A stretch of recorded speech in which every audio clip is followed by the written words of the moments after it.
La guerra sería el destino de una generación de judíos de Palestina, la tierra de Israel. Ellos y sus padres lucharon durante medio siglo movidos por el sueño de la soberanía judía.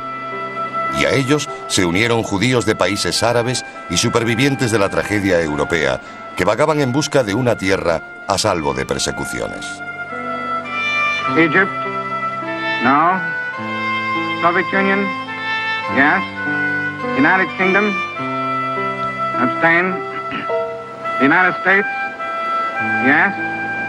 Resolution of the Dutch Committee for Palestine was adopted by 33 votes, 13 against, 10 abstained. Al final de la Segunda Guerra Mundial, los judíos de Palestina estaban decididos a establecer un Estado. La primera manifestación de la soberanía judía en la tierra de Israel en 2000 años. El 29 de noviembre de 1947, las Naciones Unidas votaron para establecer dos Estados, uno judío y otro árabe, en una Palestina dividida. Los árabes juraron resistirse a la creación del Estado judío, incluso con la guerra. Este documental es la historia de esa guerra.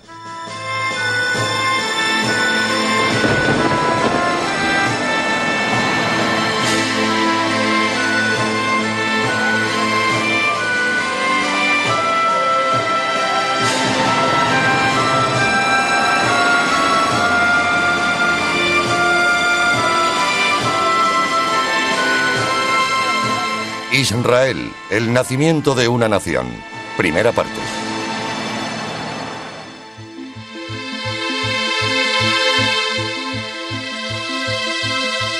Esta es la tierra de Israel, también llamada Palestina desde la conquista romana 2000 años antes. Un territorio de casi 500 kilómetros de largo por 60 de ancho, por el que se ha luchado durante siglos y por el que se lucharía otra vez.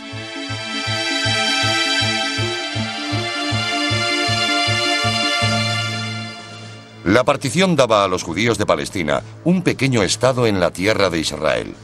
Áreas de población predominantemente árabe se convertirían en parte del Estado árabe, incluyendo la mayor parte de Galilea. Zonas de mayoría judía seguirían siendo judías, incluso el Negev. Jerusalén, en el centro del mapa, sería internacionalizado. Los ingleses habían conquistado Palestina durante la Primera Guerra Mundial y la Sociedad de Naciones había autorizado un mandato británico para gobernar el país. Palestina no parecía un territorio bajo mandato, sino parte del Imperio Británico, un imperio bajo estado de sitio después de la Segunda Guerra Mundial, con los pueblos luchando por su independencia. Los ingleses habían gobernado Palestina durante 30 años. Se establecieron más de 30 fuertes británicos por todo el país para controlar carreteras y cruces estratégicos. Los fuertes se construyeron en 1936 contra la revuelta árabe. En 1948, cuando los británicos preparaban la retirada, fueron escenario de cruentas batallas por su control entre árabes y judíos.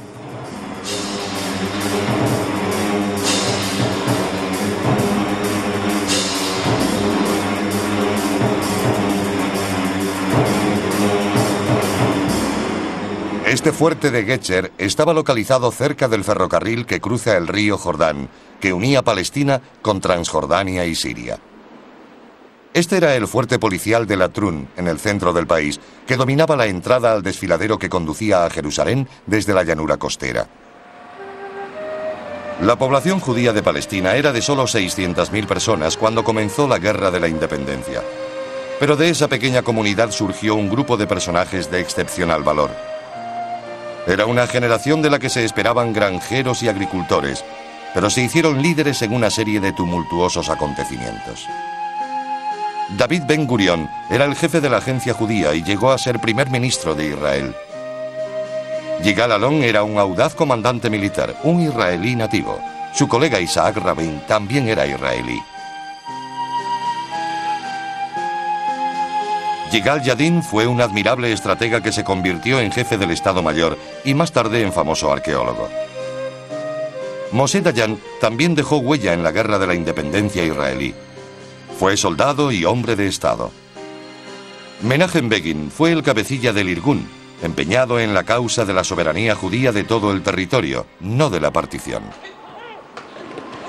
Los judíos de Israel estaban divididos en una serie de ejércitos o agrupaciones militares. Todos ellos habían sido clandestinos durante el mandato británico, entrenados a escondidas de la policía inglesa. La Haganá era el más fuerte de los ejércitos anteriores al Estado. Dependía del jefe de la agencia judía, David Ben Gurion. Cuando comenzó la guerra, la Haganá contaba con 32.000 soldados registrados y 13.000 armas, en su mayoría fusiles. La Haganá tenía munición para 3 días escasos de lucha.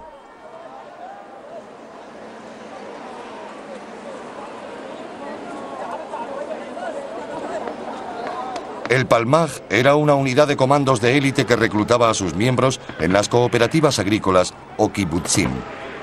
También era parte de la Haganá, pero tenía un mando semi-independiente. En vísperas de la guerra, el Palmaj tenía 3.000 combatientes en sus filas. El Etzel o Irgun era una fuerza de extrema derecha, implicada en acciones terroristas contra británicos y árabes. Contaba con unos 2.000 hombres.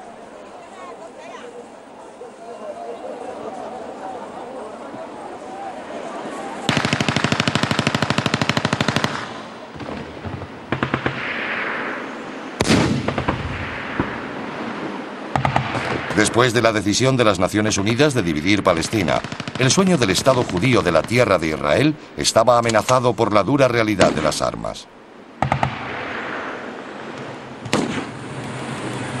3 días después de que francotiradores árabes atacaran un autobús civil en la costa mediterránea matando a 5 judíos, los árabes asaltaron el centro comercial judío en Jerusalén a las afueras de la puerta de la antigua Jaffa, provocando el caos y la destrucción y reduciéndolo a cenizas. No hubo muertos, pero la población judía quedó conmocionada. En Jerusalén, las comunidades árabes y judías estaban a punto de entrar en guerra. Las patrullas británicas pretendían asegurar la paz y el orden. Mientras tanto, los ingleses formulaban planes secretos para su salida del país.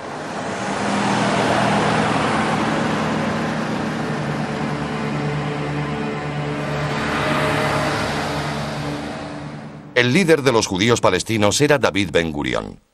Era respetado y temido entre sus colegas. Ben Gurion quería luchar contra los árabes, frenar el poder del disidente Irgun y forjar una nación judía. Su visión de un Estado democrático judío y su estrategia para conseguirlo determinó la lucha de los nuevos israelíes contra sus enemigos.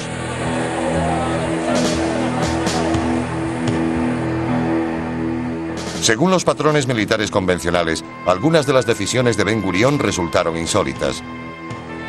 Estaba decidido a proteger Jerusalén, símbolo histórico y religioso del Estado y la nación judía, y a hacerlo contra la opinión militar. La ciudad estaba lejos de la llanura costera, sujeta al asedio árabe y muy difícil de defender. Ben Gurion también se había comprometido a defender todos los asentamientos judíos. Al sur de Jerusalén estaba Gush Etzion, un grupo de 4 pequeñas cooperativas agrícolas o kibutzim con solo unos cientos de residentes. Gush Etzion estaba fuera de la frontera del Estado judío en el plan de partición de las Naciones Unidas. A principios de enero, un oficial del Palmaj, Uzi Narkis, se convirtió en comandante de Gush Etzion. Enseguida, cuando vi aquel cerco, comprendí que estaban sentenciados. No había ninguna posibilidad de que sobrevivieran los 4 pequeños kibutzim que ya estaban sitiados.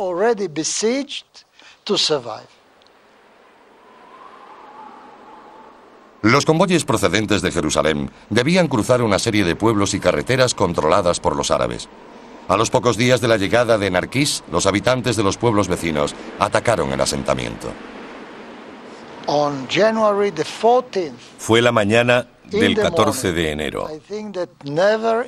No creo haber visto tantos árabes en ese valle de ahí, llamado el Valle de los Bendecidos.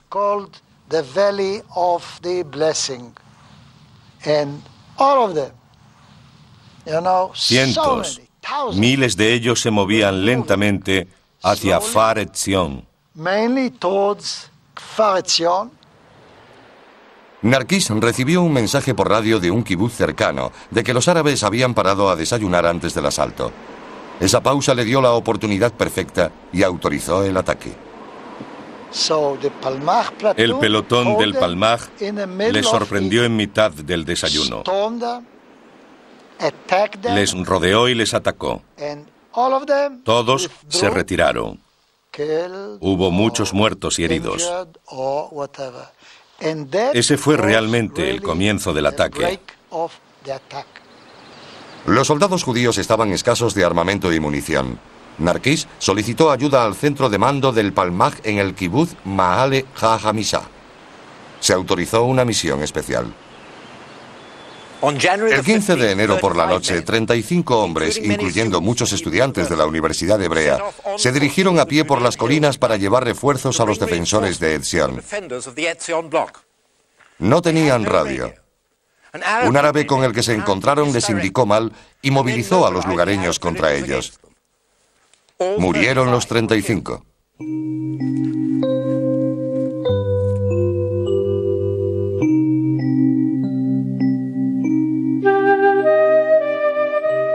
Los árabes de los pueblos limítrofes se congregaron para ver a los muertos. Estas fotografías fueron tomadas después por fuerzas israelíes. Los cuerpos estaban mutilados.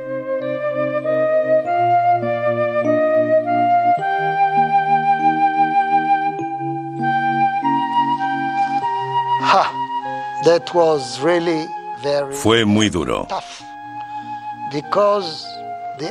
Los árabes y los palestinos estaban en guerra. Pero nadie entendía por qué habían tenido que mutilar al enemigo. La matanza de 35 hombres llevó a los hogares la realidad de una guerra sucia con los judíos palestinos. El entierro fue lúgubre. Las imágenes de los cuerpos mutilados no fueron mostradas al público. El jefe civil del kibutz, Kfar Etzion, era David Ben David. Fue un golpe muy duro. Temíamos que el destino de esos 35 hombres pudiera ser también el nuestro. Había muchas opiniones. Algunos eran fuertes, otros no lo éramos tanto. Pero tuvimos la sensación de que nos esperaba un destino muy duro.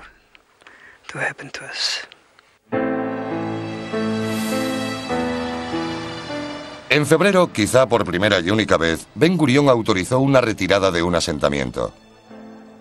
Esta es la colonia juvenil de Ben Shemen, situada cerca de la ciudad árabe de Lod y fuera del Estado judío, según la partición de las Naciones Unidas. Este documento, inédito hasta hoy, fue tomado por uno de los profesores de Ben Shemen y guardado en un cajón durante 50 años. Los jóvenes eran supervivientes del Holocausto. Soldados británicos y de la Haganá los acompañaron. Viajaron a Kfar Bitkin, un pueblo de la costa mediterránea en territorio judío, donde esperaban encontrar refugio.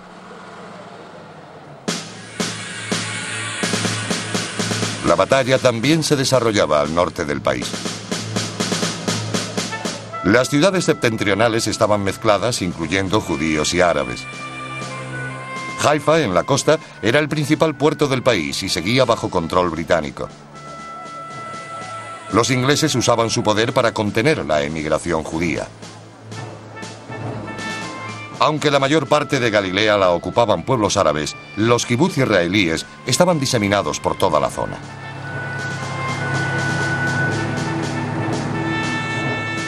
Un ejército de liberación árabe operaba con el respaldo del ejército sirio. Controlaba las llanuras del norte. El 16 de febrero atacaron Kiryat Zevi, un kibutz religioso en el valle del Jordán. Los judíos sofocaron el ataque. Murieron un judío y 40 árabes. Para guardar las apariencias, los árabes reivindicaron la victoria alegando haber matado a 300 judíos.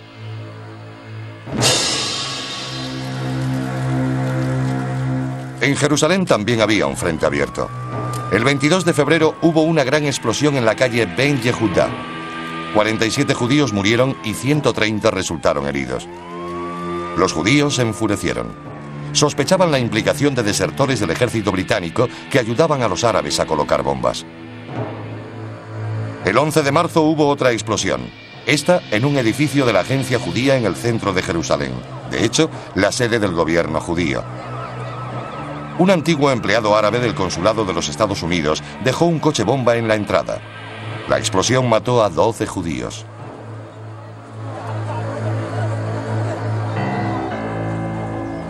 Los pueblos árabes que rodeaban Jerusalén suponían un cerco sobre la ciudad, aislándola de la costa. Los árabes podían hostigar y atacar convoyes, provocando heridos y muertos. Un grupo del Palmaj recibió la orden de ocupar la carretera a Jerusalén. Tzipi Nerilla, una enfermera de 17 años, era miembro de la brigada.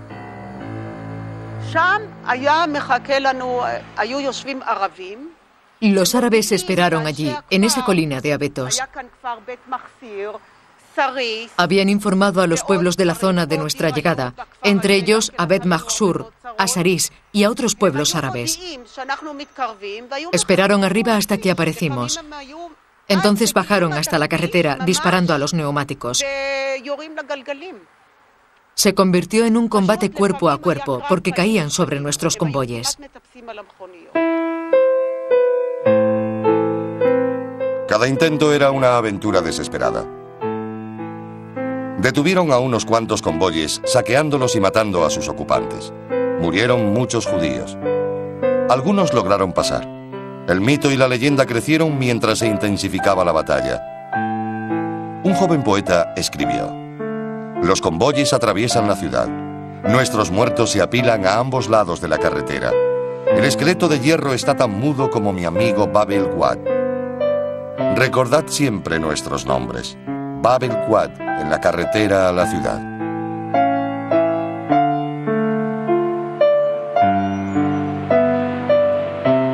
Los esqueletos de hierro permanecen en la carretera de Jerusalén como recordatorios de la batalla.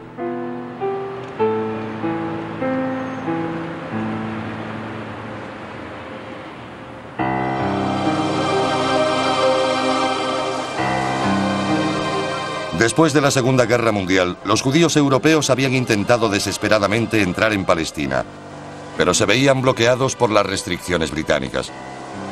Muchos de esos judíos eran supervivientes del Holocausto. No soñaban solo con un refugio en Israel, sino con una vida a salvo en un Estado judío. La vigilancia británica de la costa palestina era constante. Aunque los ingleses consiguieron entorpecer el paso a los judíos, provocaron en los refugiados una mayor determinación por alcanzar la tierra que consideraban su hogar. El barco de la Haganá, una Fraid, sin temor, fue uno de los que detuvieron. Sus pasajeros fueron enviados a campos de detención en la isla de Chipre, a 300 kilómetros de distancia. Sin embargo, algunos judíos europeos ya habían logrado burlar la vigilancia británica.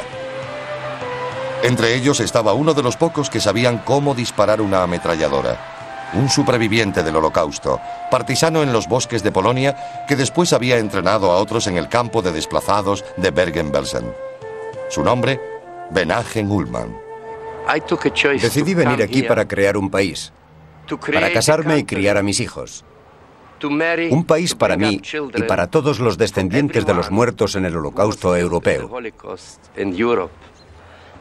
Esta batalla iba a ser como la del gueto de Varsovia. No había posibilidad de huir, pero teníamos que luchar.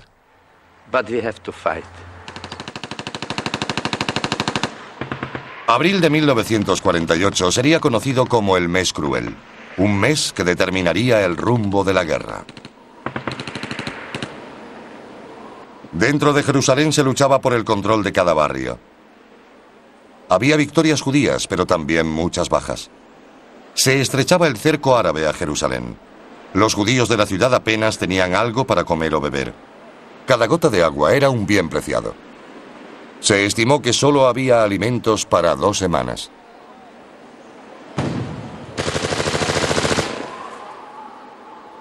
Disparaban proyectiles desde la ciudad antigua y los pueblos árabes de los alrededores.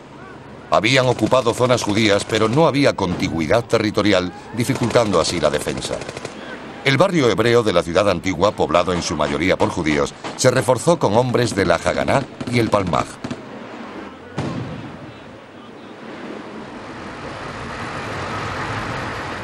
En el extrarradio de Jerusalén, pobladores y tropas irregulares árabes rodeaban la ciudad, asaltando los convoyes de abastecimiento. Los judíos sufrieron terribles pérdidas.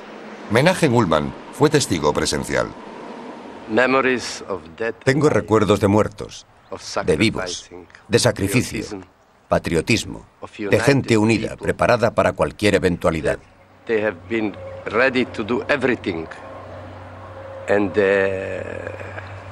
El nombre de la acción era Muerte o Victoria.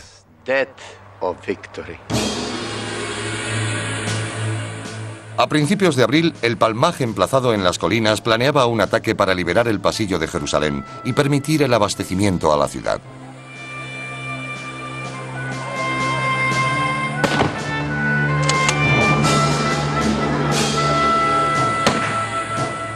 Estas secuencias muestran a los soldados árabes preparándose para la batalla en una de las colinas. El cámara los acompaña en su ataque. Practican la toma de un asentamiento judío cercano a Jerusalén. Todos los pueblos que la rodeaban eran cruciales para el control de la ciudad.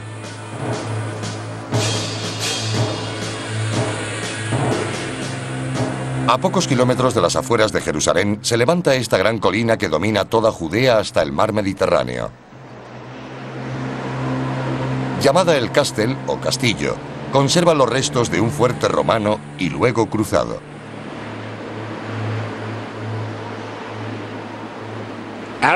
El control árabe de esta colina aisló el Jerusalén judío de la costa. El 3 de abril, fuerzas judías tomaron la colina. Pero tras 6 días de combate, fueron rechazados. Su última orden fue una advertencia. Todos los soldados deben replegarse. Todos los comandantes cubrirán su retirada. La tarde del 8 de abril, los judíos mantenían la colina, aunque miles de árabes irregulares estaban cada vez más cerca.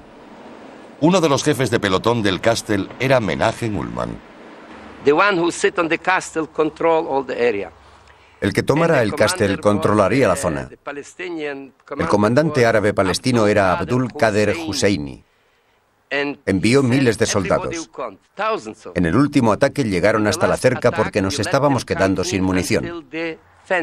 Antes de llegar ya creían estar dentro, pero entonces nosotros les hicimos retroceder. Media hora después llegó un jeep de las Naciones Unidas. Quería ver a nuestro comandante. Nos dijo, no sabéis a quién habéis matado. Abdul Qader Husseini estaba muerto allí, en la carretera.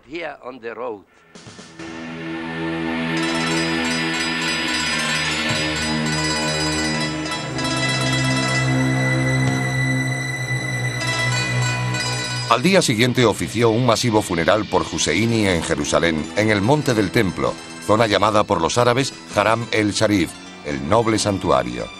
La muerte de Husseini sembró la desilusión entre las filas árabes. Habían matado a su mejor comandante. El mismo día del entierro, el 10 de abril, los árabes se enfrentaron a otro desastre de profundos efectos políticos. Fuerzas judías del Irgun atacaron y tomaron el pueblo de Dir Yassin. Pero hubo más de 200 árabes muertos, muchos de ellos mujeres y niños. El mando judío estaba aterrorizado y negó su implicación en el ataque. Los árabes abandonaron sus hogares y huyeron con la esperanza de regresar después, tras el ejército árabe conquistador. El principal objetivo árabe era el barrio hebreo de la ciudad. Los judíos habían vivido allí cientos de años a pocos metros del Muro de las Lamentaciones. El bombardeo árabe era continuo. El 13 de abril alcanzaron una guardería y 20 niños resultaron heridos. El sitio continuaba. Las penalidades dentro del barrio se intensificaban. Los bombardeos también.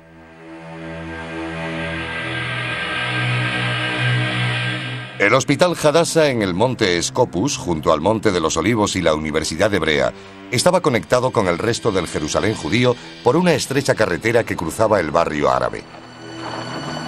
Hadassah era el principal hospital judío de Jerusalén. Amparado por una organización de mujeres americanas, atendía tanto a judíos como árabes, pero no había inmunidad para la violencia. El 14 de abril un convoy judío recorría esta carretera. Transportaba médicos, enfermeras, suministros médicos y pacientes al hospital Hadassah. Pistoleros árabes abrieron fuego inmovilizando la columna. Mataron a 77 judíos. Una joven americana escribió en su diario: todo Jerusalén vaga preguntándose, ¿habrá un final para todo esto? En el norte del país, las colinas de Galilea eran tan fértiles a mediados de abril de 1948 como hoy. Los agricultores, árabes y judíos, querían recoger sus cosechas antes de que estallaran hostilidades a mayor escala. Los ingleses tenían previsto evacuar las comisarías de la zona, pero no se ponían de acuerdo en la fecha. Mientras los árabes planeaban su ataque, las reuniones de emergencia se repetían en el kibutz. Ben Gurión dio la orden de proteger todos los asentamientos judíos. El 15 de abril, a pesar de la violencia de los ataques árabes, no habían perdido ningún asentamiento judío. El 15 de abril, los ingleses evacuaron los fuertes de Safed y Nevi Yucha, puntos estratégicos para controlar la Galilea oriental. Este comando de élite preparó un ataque sorpresa sobre dos flancos a Nevi Yucha. Muchos de estos jóvenes perdieron la vida. El ataque fue rechazado. El Palmaj fue derrotado por primera vez, un fracaso que minó la moral judía. Yair Parag fue uno de los combatientes. En una noche mataron o hirieron a la mitad de los nuestros. 22 personas procedentes principalmente de un grupo que vivía en el kibutz y que pertenecían al mismo movimiento juvenil. Por todas partes se sucedieron los éxitos. El 18 de abril los ingleses evacuaron el fuerte policial de Tiberíades. Después de los ataques árabes, las fuerzas judías cortaron la ciudad en dos. Los civiles huyeron, dejándola bajo control judío. Unos días después, con los británicos planeando secretamente su marcha final desde Haifa, la Haganá decidió tomar la ciudad y abrir su puerto a la inmigración judía. En la batalla por Haifa, las fuerzas árabes y judías estaban igualadas, unos 600 hombres en cada bando. Al amanecer del 20 de abril, la Haganá lanzó un ataque en tenaza sobre el barrio árabe, desde el puerto y desde la parte alta de la ciudad. La Haganá pidió que la población árabe permaneciera en Haifa, pero la mayoría de los civiles huyó dejando la ciudad a los judíos.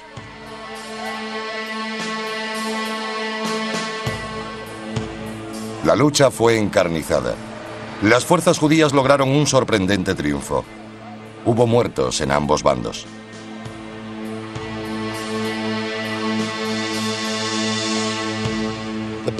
La batalla terminó el 22 de abril con victoria judía. Cuando los jefes árabes abandonaron Haifa, dijeron a los judíos: no os reconocemos y regresaremos cuando ya no estéis aquí.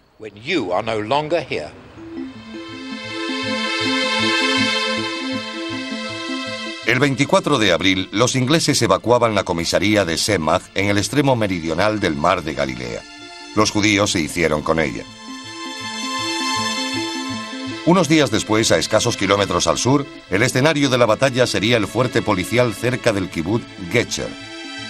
Mientras lo evacuaban los ingleses, los judíos del kibutz Getcher tomaron el fuerte. Getcher significa puente, y 3 puentes cruzaban el río Jordán, uno de ellos de la época romana. El ferrocarril Haifa-Damasco cruzaba el puente turco. La estación de ferrocarril cercana y los puentes eran puntos estratégicos que controlaban el cruce entre Transjordania y Palestina. De repente, el 27 de abril, la Legión Árabe Jordana, un ejército regular bien armado y entrenado por los británicos, apareció en la orilla jordana del río. Los jóvenes y mujeres de Getcher, que apenas superaban los 30 años de edad, tenían un entrenamiento militar limitado. Los niños del kibutz ya habían sido evacuados. En una reunión se decidió que un miembro de cada pareja con hijos huyera del lugar por su seguridad. Entre ellos estaba Dubi Bar.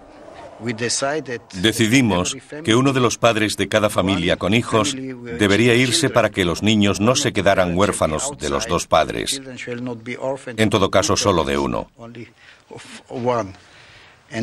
Decidimos que sería mejor que se fuera la madre. Pero en algunos casos, la madre era más importante para la defensa del lugar que el padre.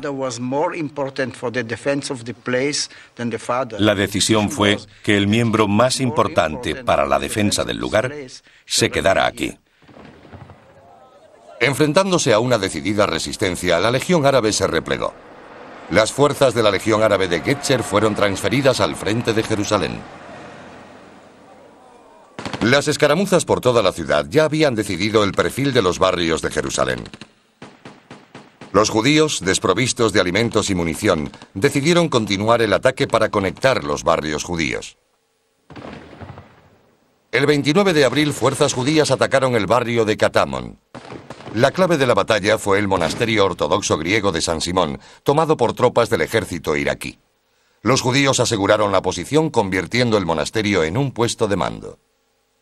Los judíos controlaban ahora la parte occidental de la ciudad, aunque el barrio hebreo de la ciudad antigua seguía cercado.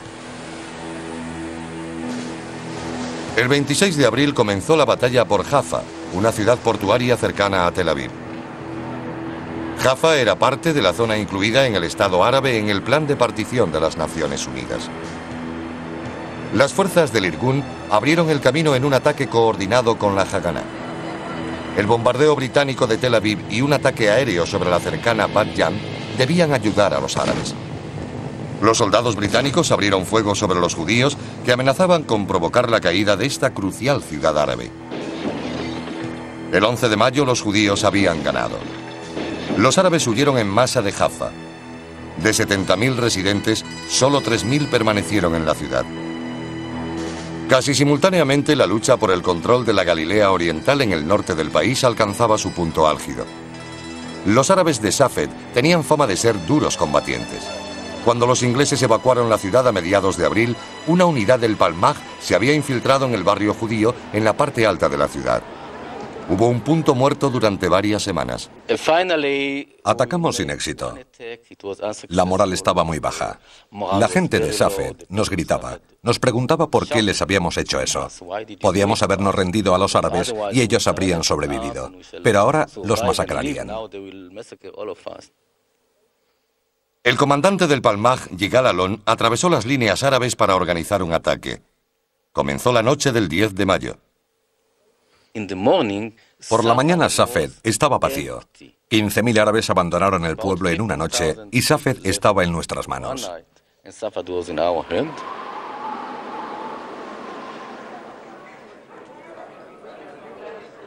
En Tel Aviv, los dirigentes judíos estaban cada vez más decididos a declarar un Estado. Temían una invasión del ejército regular árabe. Había una posibilidad para detener la masacre: convencer al rey de Transjordania, Abdullah, para que se retirara de la coalición de ejércitos árabes. Ben Gurión designó a Golda Meir como emisaria secreta. Se infiltró con un pequeño grupo a través de territorio controlado por árabes. Hicieron muchos esfuerzos de última hora para evitar la guerra. El 10 de mayo Golda Meir llegó al río Jordán y, disfrazada de árabe, cruzó el río para reunirse con el rey Abdullah en su palacio de verano de Chunek. El rey dijo que no habría guerra si los judíos accedían a no declarar el Estado y detenían toda futura inmigración judía. Era inaceptable. Decenas de miles de supervivientes del Holocausto esperaban entrar en Palestina. Si su majestad quiere la guerra, dijo Golda Meir, habrá guerra. Y añadió, quizá volvamos a encontrarnos pronto, después del establecimiento del Estado. A punto de declararse el Estado, los árabes reanudaron los ataques sobre el aislado kibutz judío de Faret Zion, al sur de Jerusalén.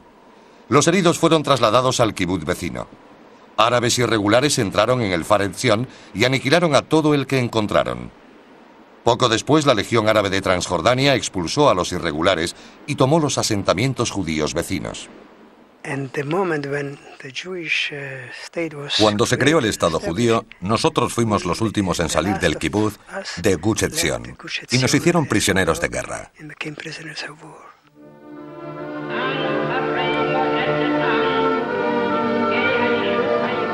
El 14 de mayo de 1948, Israel se convirtió en Estado. Ahora había una soberanía judía sobre parte de Israel, después de 2000 años de diáspora.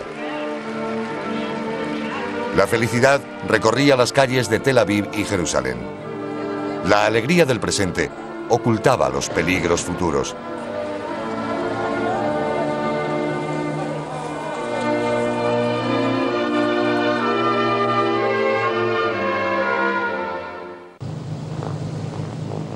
El 15 de mayo, aviones egipcios atacaban Tel Aviv. Los daños ocasionados el primer día de guerra total fueron considerables. Un Spitfire fue derribado. Los árabes habían demostrado que sus cazas podían llegar a los centros de población judíos. La opinión militar fue unánime. El Estado no sobreviviría. El mariscal Montgomery, que había mandado a los victoriosos ejércitos aliados en el norte de África y Europa, dijo que el Estado de Israel sería derrotado en 2 semanas. Los árabes amenazaban a Israel por todos los frentes. Al sur, el ejército egipcio preparaba un ataque a gran escala sobre Tel Aviv y Jerusalén. En el centro, la Legión Árabe Jordana ya estaba en Jerusalén y reforzaba sus tropas. El ejército iraquí se unió a la contienda. Al norte, los ejércitos sirio y libanés se preparaban para la invasión. El 15 de mayo, los sirios se prepararon para el ataque en el extremo meridional del mar de Galilea. Avanzaron durante la noche. Los 2 asentamientos judíos más cercanos habían sido evacuados. En Semach, 42 judíos defendían la antigua fortaleza británica. Lucharon durante 2 días hasta que murieron. En Tel Aviv, David Ben Gurión ordenó a Moshe Dayan dirigirse al norte con estas palabras: protege los asentamientos del Valle del Jordán. Dayan reunió las fuerzas para la defensa, pero estaban desesperadamente escasos de armas y munición. A las 4:30 de la madrugada del 20 de mayo, el ejército sirio atacó de Ganya con tanques y lanzallamas. Comenzó una sangrienta batalla.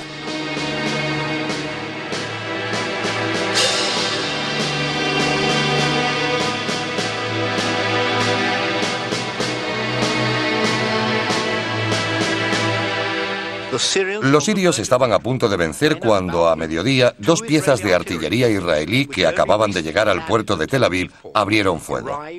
El efecto fue inmediato tanto física como psicológicamente. Los sirios se retiraron. De Ganya se había salvado. Un sentimiento de alivio recorrió el nuevo estado. Los ejércitos regulares árabes podían ser derrotados. Israel podía sobrevivir. Las piezas de artillería eran de fabricación francesa. El mando septentrional del Haganá solo tenía 2 y demostraron ser de un gran valor.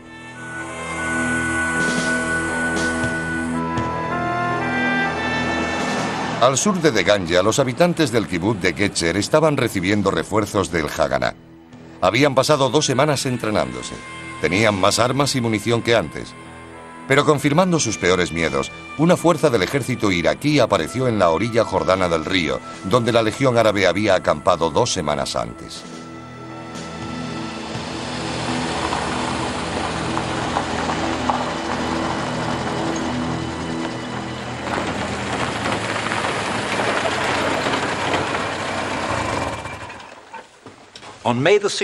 El 16 de mayo los iraquíes volaron la puerta y un vehículo armado entró en el centro del fuerte. Fue rápidamente destruido por los israelíes. El fuerte de Getzer estuvo sitiado durante 7 días. Los habitantes de los kibutz y los soldados israelíes aguantaron contra todo pronóstico. El 7º día, las 2 piezas de artillería israelí que había defendido con éxito de Ganya llegaban al sur. Abrieron fuego y los iraquíes huyeron. Al sur del país, en el desierto del Negev, los israelíes tenían varios asentamientos. Mantener el suministro de agua era crucial. Los egipcios esperaban escasa oposición de las fuerzas israelíes. El ejército egipcio decidió hacer un ataque masivo sobre 2 flancos para cortar el país en 2. Una fuerza avanzaría por las montañas de Judea para tomar Jerusalén desde el sur, privando al rey Abdulá de Jordania del control exclusivo de la ciudad. La fuerza principal avanzaría a lo largo de la costa hacia Tel Aviv.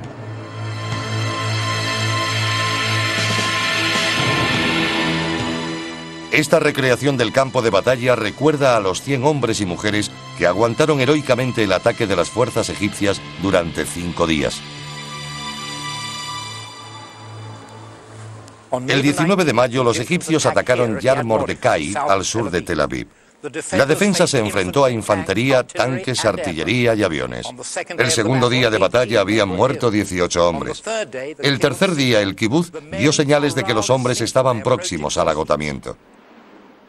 Uno de los comandantes del amenazado kibutz era Munio Brandwein.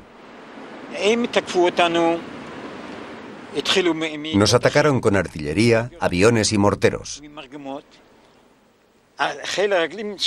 Su infantería avanzó hasta colocarse a 150 metros. Abrimos fuego y atacamos. Ellos habían tenido muchas bajas y retrocedieron. Pensamos que se habían retirado todos. En esos 2 días sufrimos 18 bajas. Llegaron refuerzos, pero tras 5 días de intensa lucha, el kibutz tuvo que ser abandonado. Esos 5 días proporcionaron un respiro esencial, gracias al cual se pudieron enviar armas y refuerzos al norte para la defensa de Tel Aviv.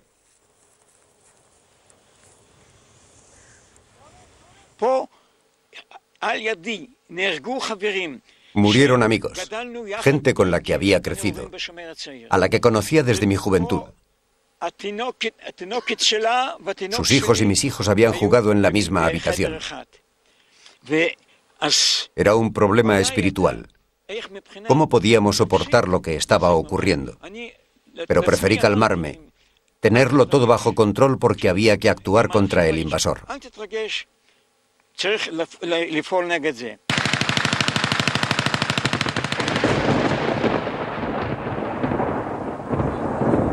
Los egipcios creyeron que la conquista de Yad Mordecai sería una gran victoria. Su ejército preparó una película de propaganda para mostrar su hazaña. Fue un simulacro. En el kibutz, los egipcios preparaban una repetición de la acción.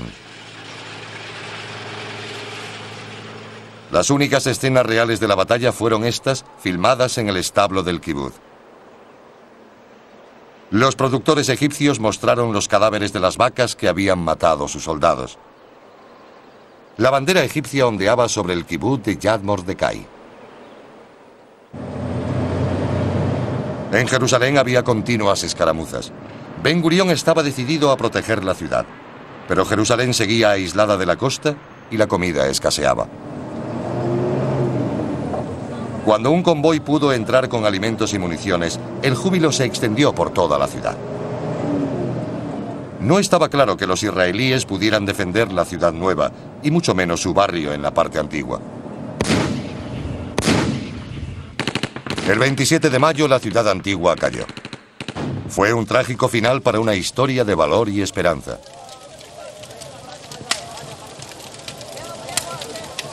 La Legión Árabe liberó a mujeres y niños que pudieron continuar hasta el oeste de Jerusalén. Se quedaron con los hombres como prisioneros de guerra.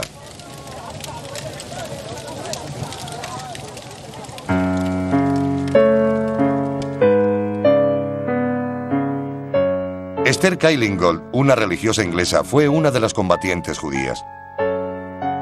Fue alcanzada por un proyectil jordano el último día de la batalla.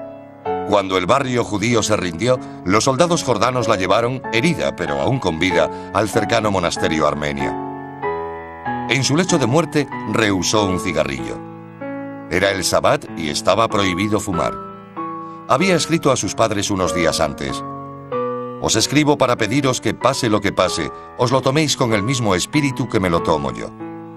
No me arrepiento de nada. Hemos librado una gran batalla. He probado lo que es el infierno, pero ha merecido la pena porque estoy convencida de que al final disfrutaremos de un Estado judío y veremos colmados nuestros deseos. Me alegra pensar que vosotros podéis disfrutar y saborear los frutos de nuestra lucha. Sed felices y recordadme con dicha. Shalom y adiós. Os quiere, Esther».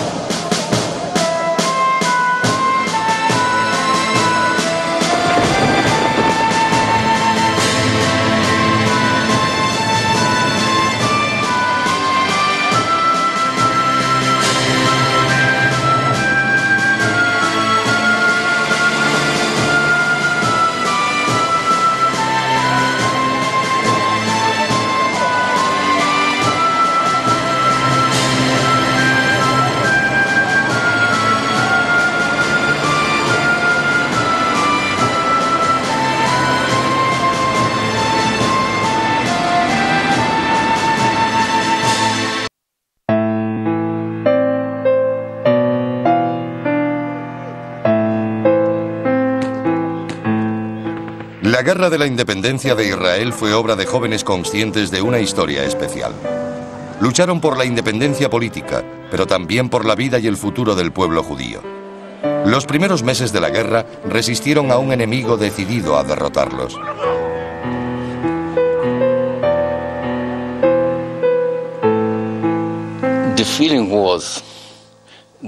Había una sensación generalizada de que se libraba una guerra terminal. No luchábamos por una victoria segura, ni siquiera por la victoria en una batalla concreta. Era un combate por la supervivencia física de cada uno de nosotros como nación, como grupo, y por nuestro país y nuestra historia.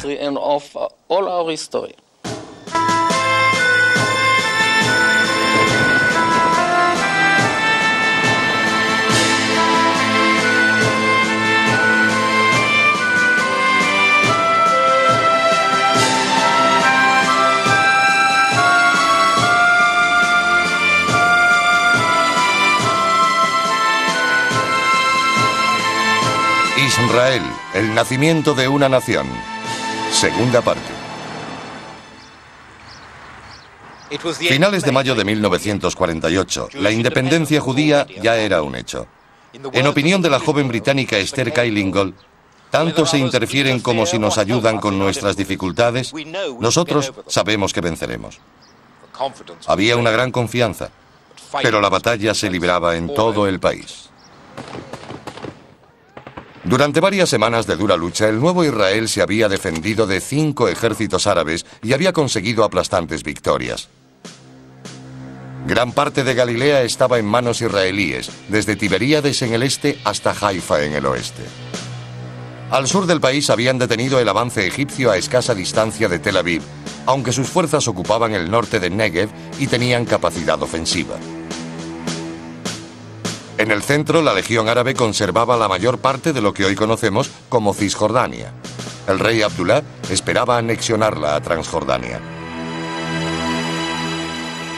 La parte occidental de la ciudad de Jerusalén seguía siendo judía, pero estaba sitiada. El barrio hebreo de la ciudad antigua, incluyendo el Muro de las Lamentaciones, el lugar más sagrado del judaísmo, estaba en manos árabes. El mayor obstáculo para abrir el sector occidental de Jerusalén era este fuerte en Latrun. Controlaba el desfiladero de entrada a la ciudad. Si no se abría la carretera a Jerusalén, la zona judía seguiría siendo vulnerable. Ben Gurión decidió utilizar todos los recursos disponibles para tomar Latrun. Menachem Ullman fue jefe de pelotón en los combates. Adorábamos a Ben Gurión, pero a veces no era demasiado profesional. Dio la orden de utilizar a la gente que procedía de los campos de concentración del Holocausto para atacar Latrun desde Tel Aviv.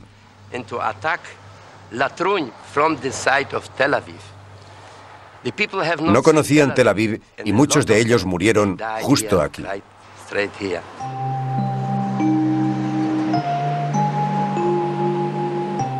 Había sido un día abrasador. La munición escaseaba entre las fuerzas atacantes y muchos ni siquiera tenían botellas de agua. En el primer ataque sobre Latrun murieron más de 100 judíos. Israel sufrió el mayor número de bajas en una batalla. Muchos de los muertos eran supervivientes del Holocausto, sin familiares que lloraran su muerte. El asedio a Jerusalén se intensificaba y parecía obligado un segundo ataque a Latrun. Se lanzó el 30 de mayo. La orden era expulsar a la Legión Árabe del fuerte. 8 carros blindados israelíes tomaron parte en el ataque y llegaron a las murallas del fuerte, pero fueron rechazados por una intensa lluvia de fuego. Sally Ganor, superviviente del Holocausto en Lituania, fue uno de los combatientes. El problema era abrir la enorme puerta. Era muy pesada. Cuando lo consiguiéramos, entraría la infantería. Nos acercamos mucho, nos quedamos a pocos metros. No había nadie detrás de nosotros. Empezaron a dispararnos desde todos los vanos de la fortaleza. La Legión Árabe protegía el fuerte y los israelíes se vieron obligados a retirarse. La carretera a Jerusalén seguía bloqueada. El ejército israelí estaba al borde del agotamiento. Tenía que intentarlo de otra manera. Y la encontraron por casualidad.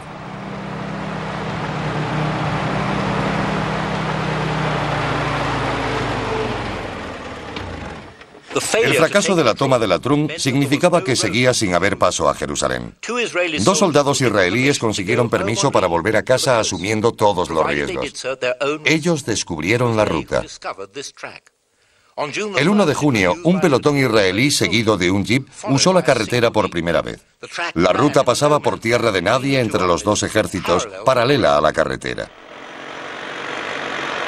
Porteadores y mulas debían transportar las provisiones hasta Jerusalén. Se decidió construir una carretera para el paso de camiones. La construcción de la carretera de Birmania, llamada así en honor a la ruta de abastecimiento de la Segunda Guerra Mundial de la India a China, puso fin al cerco de Jerusalén. Ahora, nada podía evitar que las provisiones llegaran a la ciudad. A pesar de la proximidad del alto el fuego, la Legión Árabe aún mantenía el fuerte de Latrun. Ben Gurión ordenó lanzar un ataque final. Fuerzas adicionales traídas especialmente del norte se unieron al Palmaj en Jerusalén. Yair Parag estaba entre los combatientes. No había tiempo para organizarse logísticamente entre los 2 grupos, uno desde Jerusalén y el otro desde Galilea. Fue un fracaso. Los del grupo local ocuparon la colina equivocada, aunque conocían bien la zona, pero cometieron un error. El ataque fracasó. Durante la retirada, su jefe ordenó a Yair y a otros 2 soldados, sin apenas armas, guardar la carretera ante un posible contraataque árabe.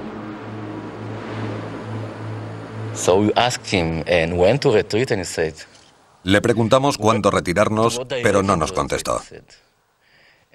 Tampoco nos dijo en qué dirección. Entonces entendimos que nos quedaríamos allí para siempre.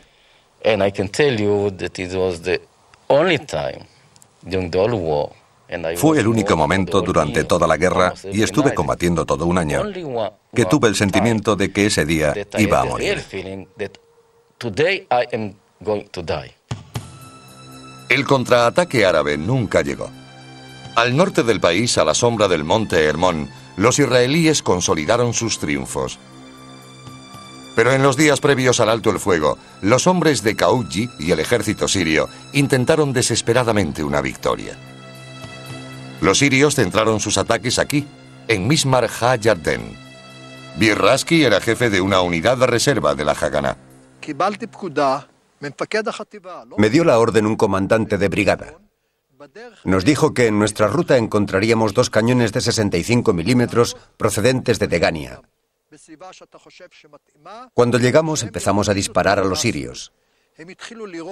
Hicimos 10 descargas, no más. Rompimos su ataque y se dispersaron. Un campo de minas frustró un segundo ataque sirio. La noche del 9 de junio, a punto de ordenarse el alto el fuego, los sirios lanzaron un tercer ataque, esta vez en una zona no protegida por minas. Lograron afianzar su posición e invadir el asentamiento.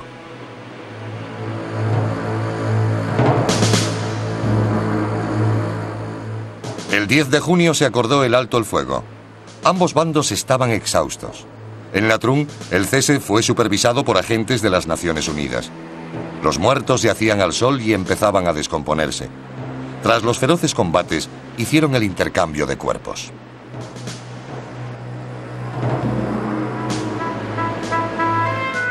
En un mes de lucha continua contra ejércitos regulares, Israel había perdido 1.100 soldados y civiles, una grave pérdida para un país joven. Pero también se extendía una sensación de euforia. Ya no parecía probable ni posible que los árabes pudieran destruir el Estado de Israel o borrarlo del mapa de Oriente Próximo. En los días previos al alto el fuego, quería que me hirieran para sobrevivir y llegar al final. Quería estar vivo después de la guerra. Pero cuando llegó el fin, nos sentimos decepcionados porque tuvimos la sensación de no haber acabado la tarea.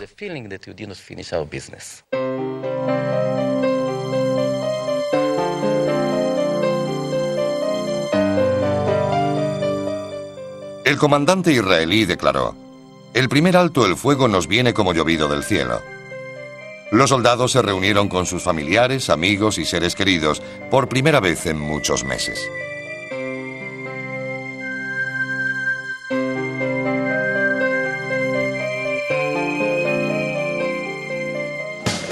La primera tregua dio a Israel el respiro que tanto necesitaba. Usando a sus agentes en el exterior, introdujo armas y munición, asegurando así una ventaja escasa pero real sobre sus enemigos árabes. El ejército israelí, compuesto en el pasado por míseras fuerzas, había alcanzado los 49.000 hombres y mujeres. Se intensificó la instrucción. Se hicieron grandes esfuerzos por conseguir aviones que formaran una auténtica fuerza aérea para contrarrestar los ataques árabes. Algunos de los aviones procedían de los Estados Unidos, otros de Europa, especialmente de Checoslovaquia. Muchos de los jóvenes pilotos eran veteranos de la Segunda Guerra Mundial de los ejércitos de América e Inglaterra. Los aviones eran el núcleo de la Fuerza Aérea israelí. Se integraron rápidamente en el orden de batalla para proporcionar apoyo crítico a las unidades terrestres. El Altalena era uno de los barcos que transportaba armas a Israel. Sus bodegas contenían suficientes armas para abastecer a varios batallones. El artífice de su adquisición fue el disidente movimiento Irgun, temido por Ben Gurión como ejército privado por su poder político y militar. El jefe del Irgun, Menachem Begin, y David Ben Gurión no lograron alcanzar un acuerdo sobre el destino o la pertenencia de las armas. El barco llegó a las costas de Bitkin al norte de Tel Aviv. Ben Gurión ordenó que el barco entregara sus armas de forma incondicional en cuestión de minutos. Cuando el Irgun se negó, las tropas israelíes recibieron la orden de atacar. Un gran número de combatientes del Irgun y 2 soldados israelíes resultaron muertos. El barco levó anclas y siguió rumbo al sur, a Tel Aviv. A bordo había muchos partidarios del Irgun y armas destinadas a su movimiento. Ben Gurión no quería que hubiera ejércitos independientes en el nuevo estado e insistió en que el Irgun rindiera el barco y sus armas. Cuando se negó, dio la orden de abrir fuego.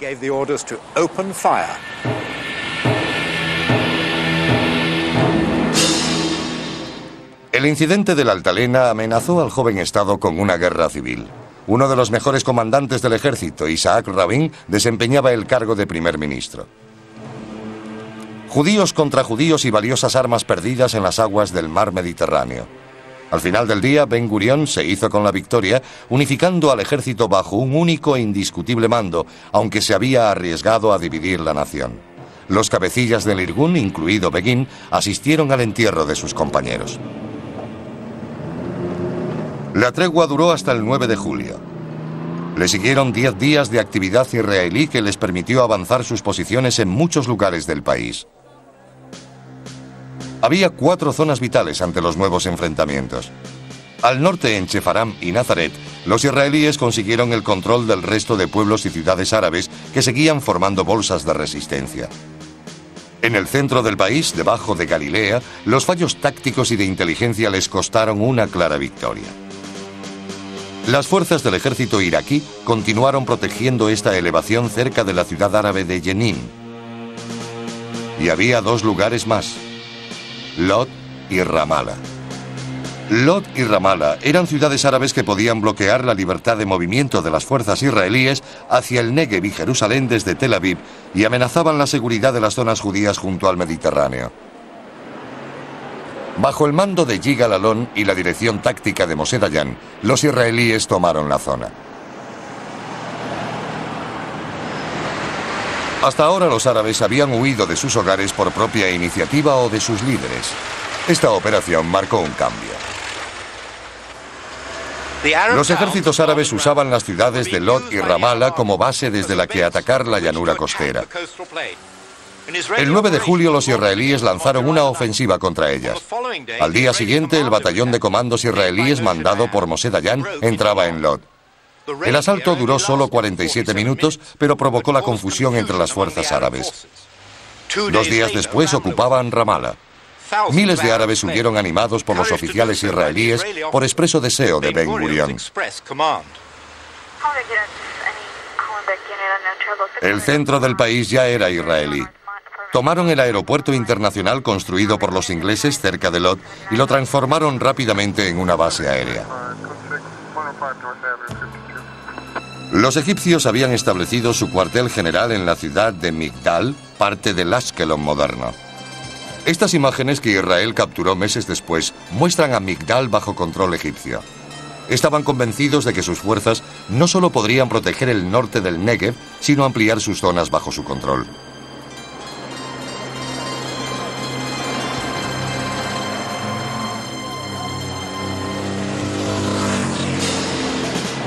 Entre las posiciones de los egipcios estaban los antiguos puestos británicos de Irak el Manchía y este de Irak Suidán.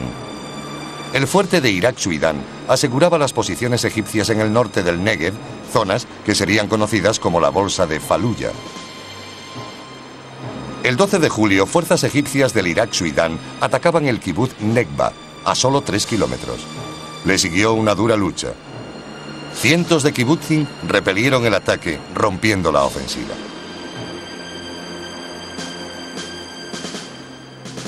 Al final del 10º día de combates, el mapa volvió a transformarse. Hubo un nuevo alto el fuego. Aunque los israelíes se mostraban confiados, la mayor parte del Negev seguía en manos egipcias.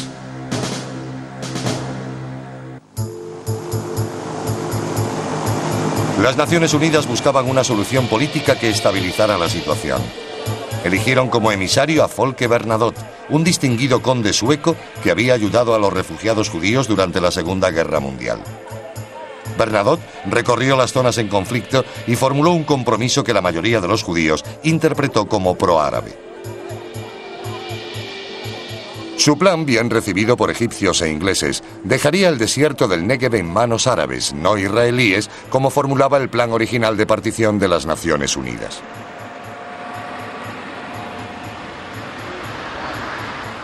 El 17 de septiembre, el conde Bernadotte se disponía a tomar el té con el gobernador militar de Jerusalén, cuando el grupo terrorista Stern le tendió una emboscada en una esquina y lo mató. El gobierno de Israel condenó de inmediato el atentado. Ben Gurión ordenó detener a todos los líderes del Stern, rodear sus bases, confiscar sus armas y matar a todo el que se resistiera. Nunca encontraron a los asesinos de Bernadotte, pero recientes biografías y memorias indican quién fue el miembro del grupo terrorista que apretó el gatillo.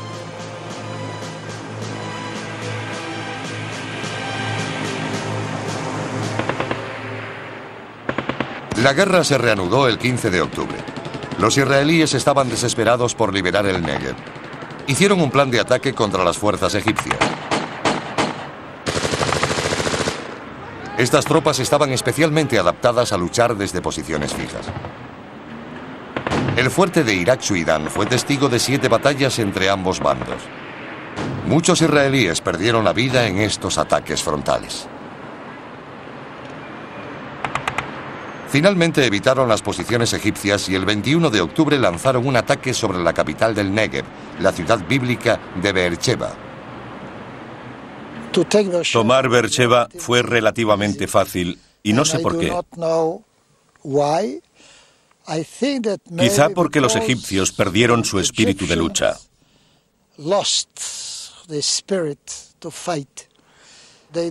No se imaginaban que nos atreveríamos a tomar la capital del Negev.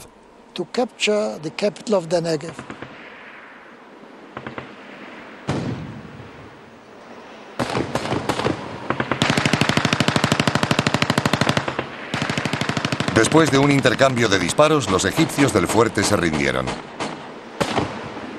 También tomaron la cercana mezquita. A las 9:15 de la mañana del 22 de octubre, el cuartel general israelí recibía el mensaje: Beersheba está en nuestro poder. A las 3 de la tarde se ordenó un nuevo alto el fuego general. Los israelíes habían tomado un territorio considerable.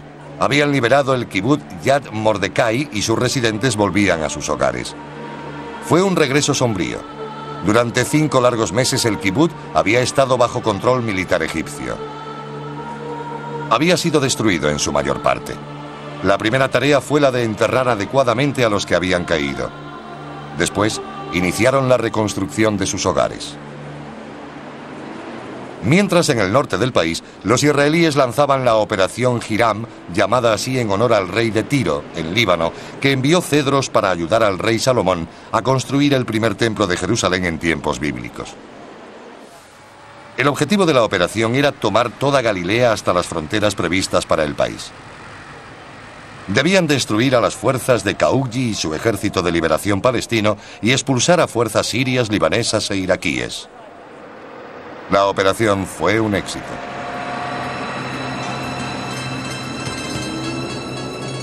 El ejército de Kaugji fue derrotado. Se aprehendieron 1.500 fusiles y además muchas ametralladoras, armas antitanque y alimentos. Los árabes de Galilea decidieron quedarse en sus pueblos. Se rindieron y muchos dieron la bienvenida a los israelíes. El ejército judío pretendía mantener relaciones pacíficas con los pobladores árabes de todas las zonas controladas. Las unidades del ejército recogían armas y munición del enemigo. Era el comienzo de una nueva era. El Estado de Israel prometió igualdad de derechos a todos sus ciudadanos, entre los que ya se encontraban los árabes. Pero en la práctica no siempre fue así. Después de la guerra, los pueblos árabes quedaron bajo control militar israelí, una situación que duró más de una década.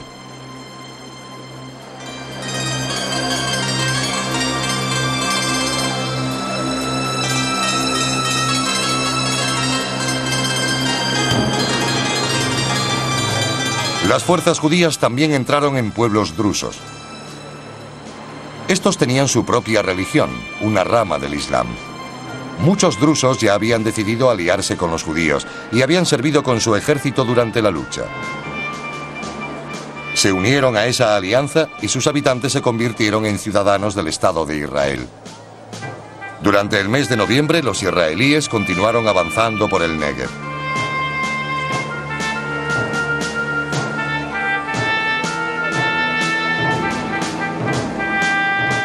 La brigada Givati formó una unidad de caballería que recorrió el desierto, tomando territorios que eran impenetrables para las unidades motorizadas.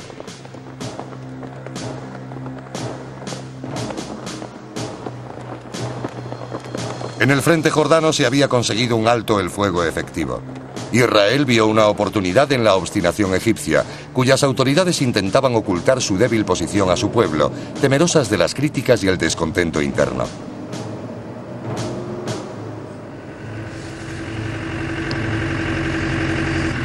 El 10 de diciembre de 1948, Yigal Yadin, director de operaciones de las fuerzas israelíes, dio la orden: derrotar al enemigo y expulsarlo hasta la frontera del país. En la preparación de la batalla, su jefe de operaciones, Isaac Rabin, reparó una antigua calzada romana que cruzaba el Negev hasta el Sinaí. La batalla comenzó la madrugada del 22 al 23 de diciembre. Dirigidas por Yigal Allon, las fuerzas israelíes liberaron el Negev occidental.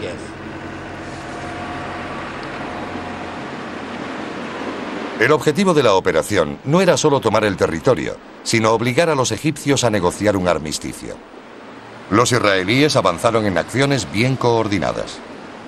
Aunque sufrieron algún revés, el avance hacia el oeste fue rápido. Hicieron muchos prisioneros.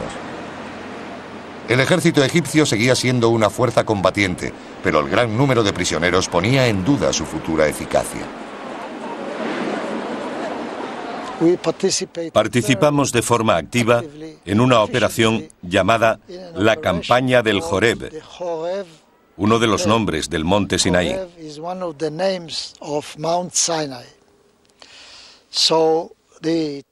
El objetivo de esta operación era expulsar al ejército egipcio de la frontera reconocida de Palestina.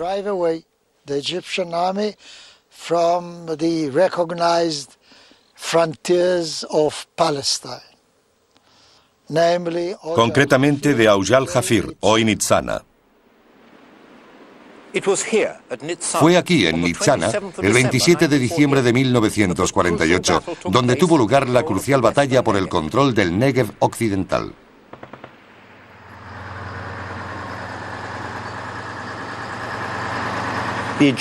Las fuerzas egipcias estaban atrincheradas en la antigua línea turca de ferrocarril.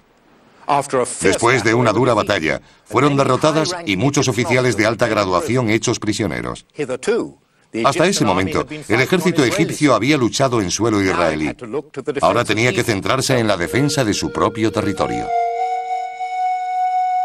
El sol del Sinaí se ha puesto en muchas guerras. El final de esta estaba cerca.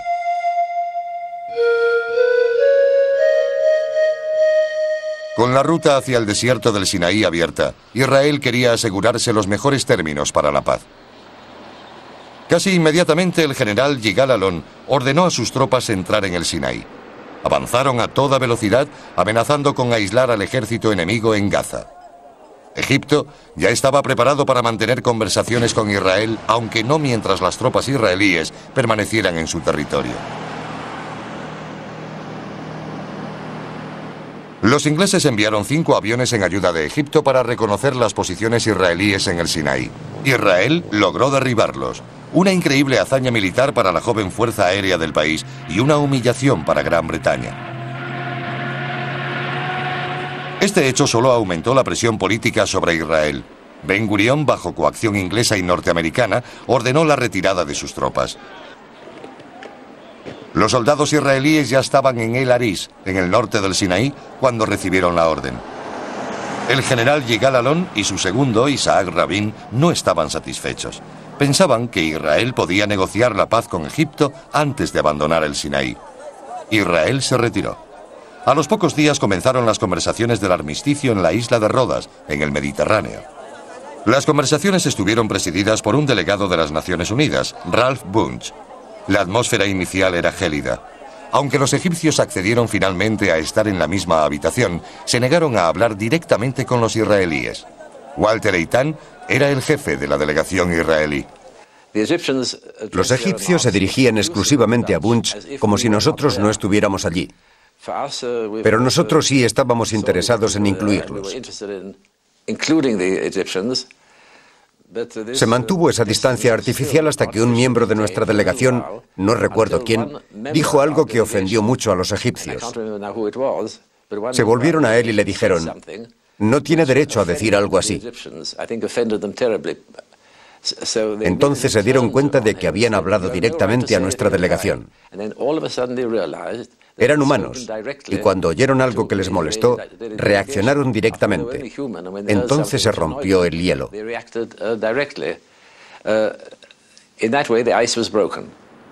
Como resultado del armisticio firmado el 24 de febrero, las tropas egipcias se retiraron de la bolsa de Faluya, desalojando por completo el territorio israelí. El general egipcio Said Taha, apodado el Tigre sudanés, había luchado con honor y era respetado por los israelíes. El nuevo estado conseguía el norte del Negev sin más combates. Como parte del acuerdo, Egipto mantuvo el control de la franja de Gaza, donde había muchos refugiados palestinos.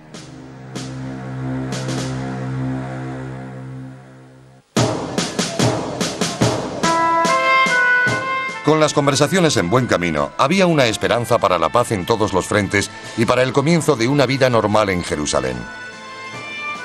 Los israelíes querían establecer su Estado y su democracia. Ningún símbolo de gobierno democrático viable era más potente que el de un parlamento. Ben Gurión inauguró el Knesset, el Parlamento israelí, en el edificio de la Agencia Judía en Jerusalén el 14 de febrero de 1949. El edificio había sido parcialmente destruido por un terrorista árabe un año antes.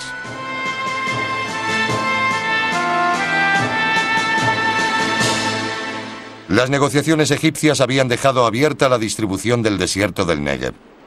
Las conversaciones con los gobiernos libanés y transjordano se iniciaron el 1 de marzo. Los jordanos pensaban reclamar el Negev. Los israelíes lo querían para sí, como estaba propuesto en el plan de partición de las Naciones Unidas. La última operación israelí se produjo el 5 de marzo de 1949. Avanzando al sur a través del desierto del Negev, 2 unidades israelíes compitieron por alcanzar la cabeza del Golfo de Aqaba y el antiguo fuerte británico de Eilat, a 240 kilómetros.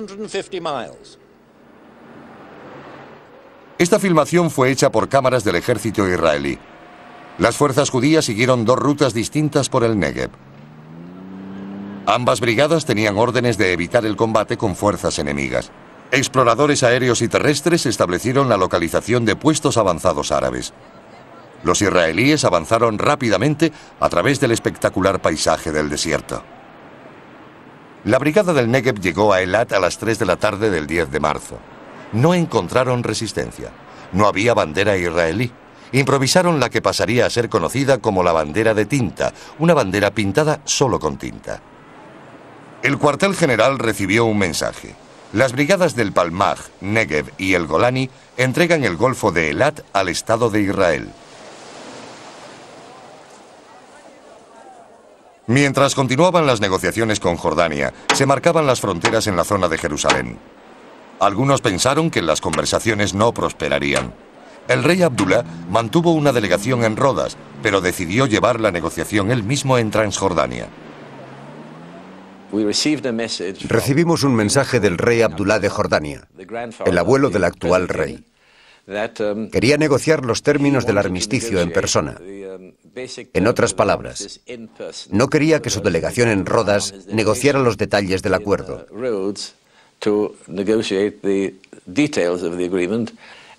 Lo decidimos todo directamente con él. Luego le comunicó las decisiones a la delegación en Rodas. Las conversaciones desembocaron en importantes modificaciones de fronteras. Israel consiguió Wadi Ara en el norte, incluyendo una serie de pueblos árabes donde tropas iraquíes habían ocupado las montañas. Wadi Ara proporcionaba a Israel un acceso más directo entre la llanura costera y la Galilea oriental. Ben Gurión lo había deseado desesperadamente. A cambio, los israelíes entregaron una pequeña franja cerca de Hebrón. El otro objetivo israelí era controlar la línea férrea de la costa a Jerusalén. Pasaba por el pueblo árabe de Bet Safafa. El rey Abdullah accedió a entregar la línea férrea y dividir el pueblo, esperando la aquiescencia israelí a sus propios planes de anexionarse Cisjordania. Después de la guerra, la situación de los árabes era realmente singular en este pueblo de Bet Safafa, al sur de Jerusalén. Por el armisticio, esta vía y esa parte del pueblo a mi derecha pasaron a manos de Israel, la parte izquierda a Jordania. Los vagones europeos llevaban un letrero: no sacar la cabeza de la ventanilla. Los israelíes hicieron una broma. Los vagones de esta línea tienen un letrero: no sacar la cabeza del Estado. Mientras, se habían abierto las puertas del país. El nuevo Estado declaró el derecho a regresar. Todo judío que quisiera hacerlo podría volver al país y hacerlo suyo. La respuesta no se hizo esperar. Desde el nacimiento del nuevo Estado, cientos de miles de inmigrantes llegaron a Haifa. Llegaban desde Europa junto a supervivientes del Holocausto, desde el norte de África, de América, Irán, Irak e incluso desde la India. Hubo que ampliar al máximo los recursos del puerto para recibirlos. El Estado también tuvo que hacer un gran esfuerzo para acogerlos.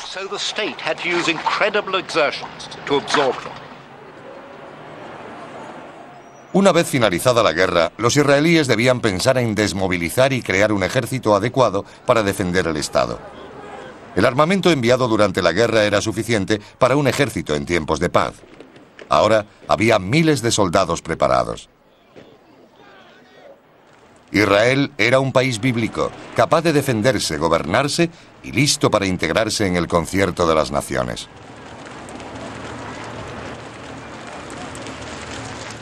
Las fuerzas de defensa israelíes se habían curtido en combate, pero el jefe del Estado Mayor, Yigal Yadin, se dio cuenta de que necesitaría un ejército permanente para defender el nuevo Estado. Israel era un país demasiado pobre para permitirse una gran milicia. Yadin fue a Suiza, donde quedó impresionado por su ejército de ciudadanos.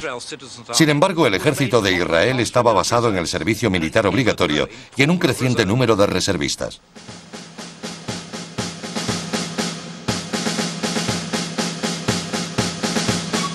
En marzo de 1949, Bernard Beecham, un judío británico, decidió visitar el Estado de Israel.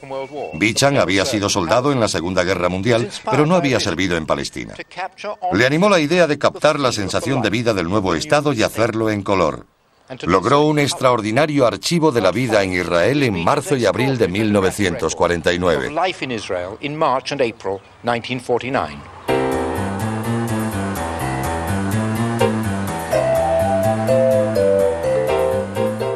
Este era el aeropuerto de Lod. Muchos años y restauraciones después sería conocido como el Aeropuerto Internacional Ben Gurion.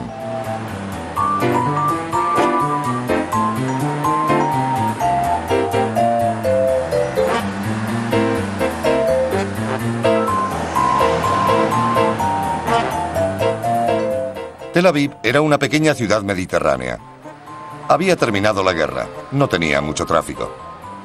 Se ofrecían conciertos especiales y muchos soldados seguían paseando por las calles. El casco de la Altalena permanecía en la costa de Tel Aviv.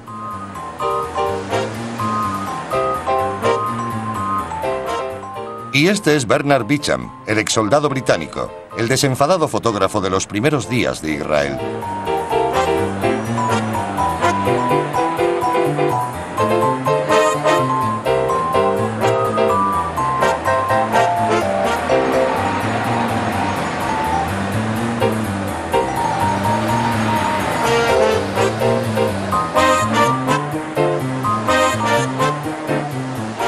Bicham visitó Jaffa, todavía marcada por la guerra.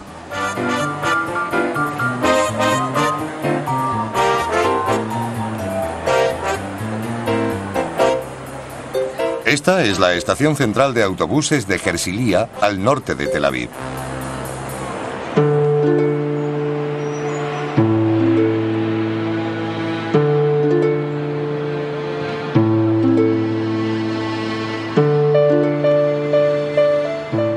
Unos días después, Bicham viajó a Jerusalén. El contraste con Tel Aviv era mayúsculo. Jerusalén, en lo alto de altas colinas, es más frío que Tel Aviv. En los primeros meses después de la guerra era una ciudad sombría, aparentemente apesadumbrada por su historia. Una ciudad incompleta marcada por los recientes conflictos y la división resultante, de la que habían sido testigos las piedras eternas de Jerusalén. Una ciudad predestinada a seguir siendo la capital de Israel como ya lo había sido. Pero en marzo de 1949 era una ciudad marcada por las secuelas de la guerra.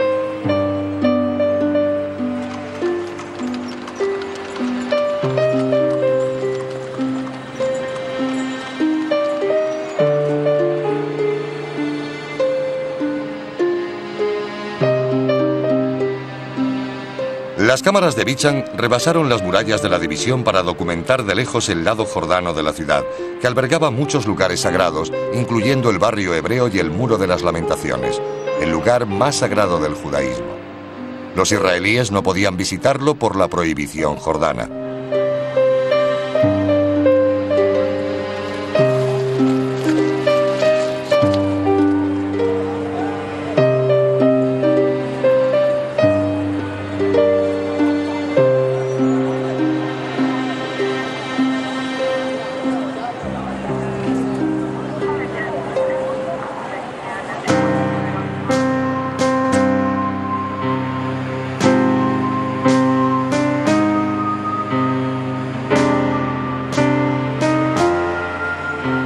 Bicham se dirigió al sur. En la frontera Irak-Suidán vio los restos de la guerra. Visitó el cercano Kibbutz de Nekba, que tan valientemente resistió los avances egipcios.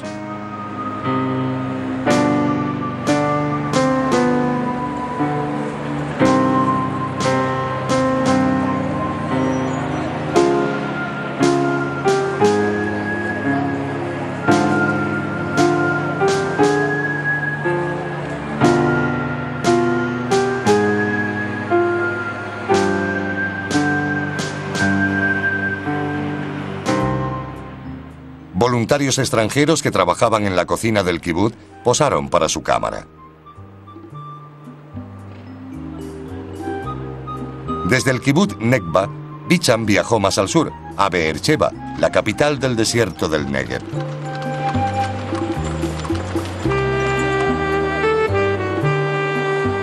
Había recordatorios de la guerra por todas partes. Los soldados beduinos ahora servían en el ejército israelí.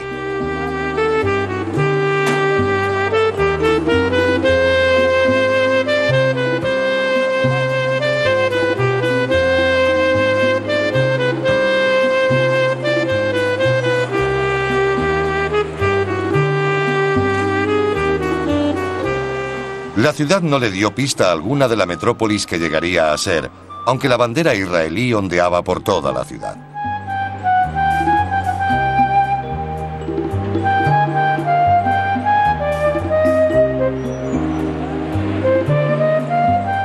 Los beduinos que deambulaban por el desierto del Negev seguían acudiendo a Beersheba a tomar café y a vender sus mercancías. Se convertirían en ciudadanos israelíes.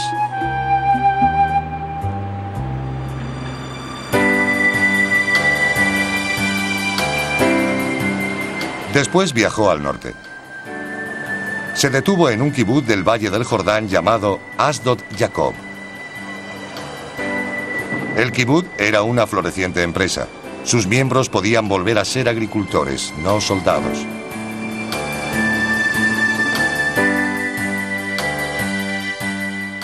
Bichan llegó a la ciudad de Tiberíades desde el extremo sur de Kinneret, el mar de Galilea.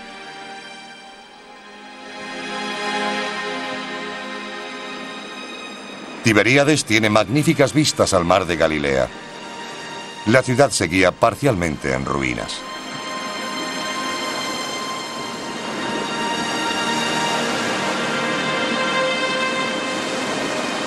Había rótulos advirtiendo del peligro de las minas, recordatorios de la guerra por todas partes.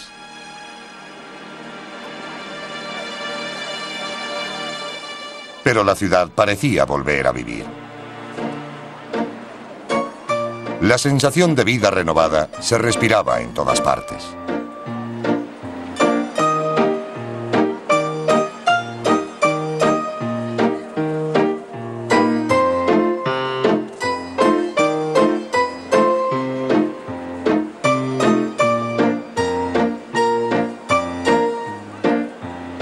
Era una ciudad valiosa para los cristianos. Aquí pasó Jesús sus últimos años. Bichan subió a bordo de un pequeño barco para cruzar el lago hasta el kibutz Ein Geb, al alcance de los cañones sirios desde las colinas. Las negociaciones con los sirios aún no habían comenzado, pero las armas estaban mudas. También aquí volvía a empezar la vida.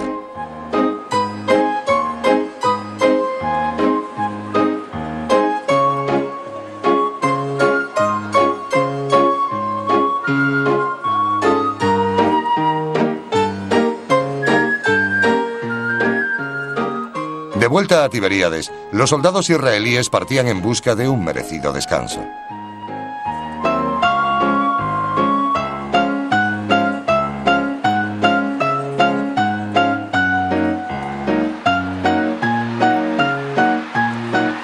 Era abril de 1949. Los jóvenes de Israel destacaban por su espontaneidad. Eran las primeras semanas y meses de una nueva vida para el pueblo de Israel. Sobre el mar de Galilea surgió el arco iris.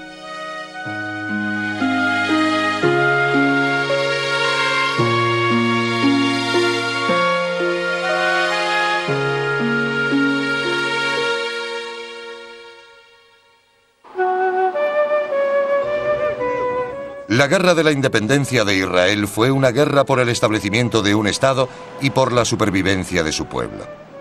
El destino de la guerra determinó el cese del fuego. Las negociaciones establecieron las fronteras que duraron 19 años, hasta que Israel volvió a verse amenazada. Los que lucharon en esta guerra la recuerdan como el periodo más dramático e importante de sus vidas, una contribución a su pueblo y su futuro. El Estado de Israel ya estaba establecido. 6.000 judíos habían muerto en la guerra de la independencia, el 1% de la población. Ahora ofrecía un rayo de esperanza. Después de un gran sufrimiento, hay una nueva vida. El pueblo de Israel había regresado a la tierra que lo vio nacer.